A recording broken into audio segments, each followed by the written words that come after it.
Magandang umaga mga sangkay. Share ko po sa inyo yung aking recipe ng crinkles. Pwede nyo po itong gamitin pang negosyo or pwede po kong gumawa nito kahit na pang merienda lamang po. Paki-like at share naman ang ating video at paki-subscribe na rin po kung sakaling kayo po hindi pa nakapag-subscribe.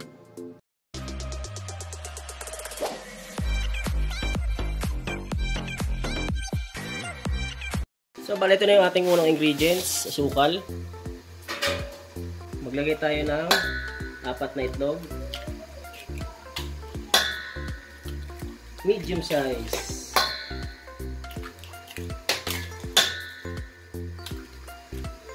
Next, food color, brown. Lagay tayo ng konting asin. Ayan, pambalas lamang ng ating tamis ng crinkles. At next ay cocoa. So, bali ang cocoa na ginamit is original mga sangkay para mas lasang-lasa yung chocolate. Next, baking powder. Next, baking soda. Next ay tubig. Next ay margarine. At ang sunod natin gagawin kapag nalagay na yung mga ingredients na yan ay mix muna natin.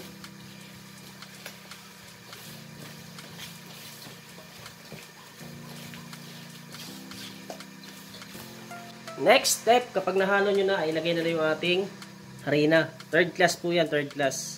Bali 1 kilo. So ngayon, bali bubuhin na natin itong ating crinkles. Paki-like at share naman ang ating video at paki-subscribe na rin po kung sakaling kayo po ay hindi pa nakapag-subscribe. At bali dito sa part na ito mga sangkay, pagkatapos natin mabuo yung ating crinkles ay ikakat na po natin ngayon yung ating crinkles. So nakadepende po sa laki ng inyong cut kung magkano po ang inyong crinkles na pagbenta po. So ayan, bali babastunin ko po muna yan at saka ko siya ikakat.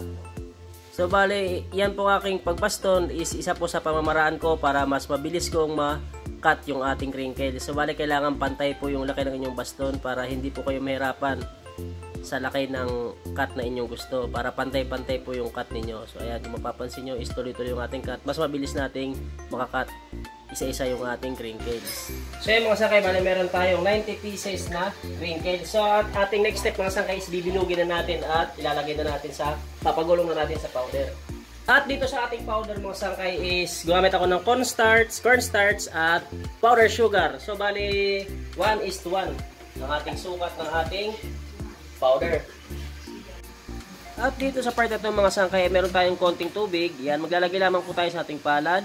At saka natin bibilugin yung ating crinkles na naputol. So ayan, at idiretso na po natin sa ating powder pagkatapos natin bilugin. So ganyan lamang po yung aking paglagay ng powder sa ating crinkles.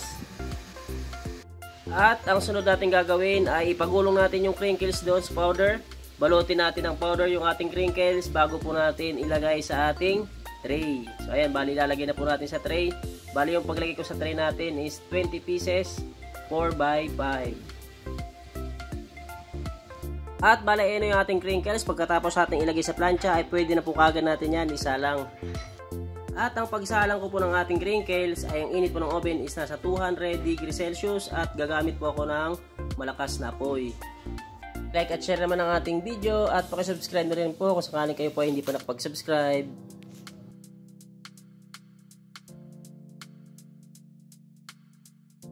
At after 5 minutes, bale yung ating salang is ililipat po natin sa itaas. So ayan, ganyan po ako magluto ng crinkles. Inuulit ko, after 5 minutes ay yung ating crinkles ay ililipat ko po sa itaas.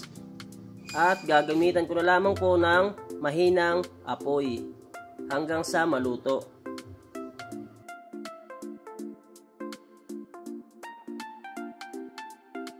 At after 7 minutes, simula nung ating nailipat sa itaas ay aalisin ko na po sa oven yung ating crinkles. So ayun na po yung ating naluto na crinkles. Inuulit ko, bali 7 minutes po sa itaas at 5 minutes sa ibaba. Bali linuto ko po siya ng 12 minutes. At ito na po yung ating finished product ng ating crinkles. Don't forget to like, share, and subscribe.